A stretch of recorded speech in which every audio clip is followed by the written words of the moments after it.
Well, in 1987, Alzheimer's still wasn't talked about much. I mean, it's not talked about enough today, but it was talked about even less then. It was still thought of as normal aging. It was referred to as senility. There were there were no drug treatments at all for Alzheimer's disease. Research was, federal funding for Alzheimer's science was probably under $100 million federally at that time.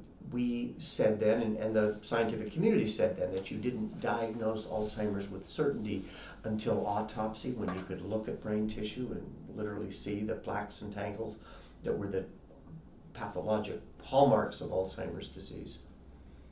Well, community physicians really didn't diagnose Alzheimer's disease much at all, honestly. If we could direct people to one of the academic settings, California was very progressive in the mid-'80s. They created a network of what were called Alzheimer's Diagnostic and Treatment Centers. They were in all of the medical schools in California. This was, by the way, a public policy victory of the Alzheimer's Association to create that. We were the ones who helped promote the legislation that created this network of programs.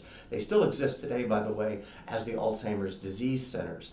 But outside of that in the community, it was hard to find physicians who knew enough about it to diagnose it. When it was diagnosed, the response was all over the map. Now, I don't want to paint with too broad a brush. Sometimes physicians would refer people to the Alzheimer's Association or to community resources, but oftentimes families would hear, well, there's really nothing you can do about it. You probably ought to look into a nursing home for your loved one.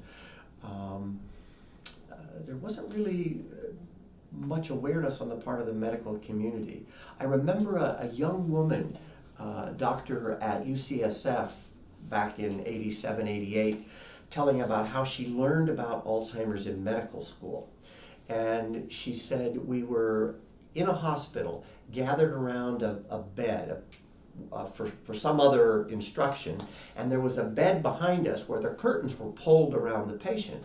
And the patient started making these strange noises and seemed distressed, and so I looked behind the curtain, and I asked the attending physician he said, oh, he has Alzheimer's disease. She said, that was 100% of my exposure to Alzheimer's disease in medical school.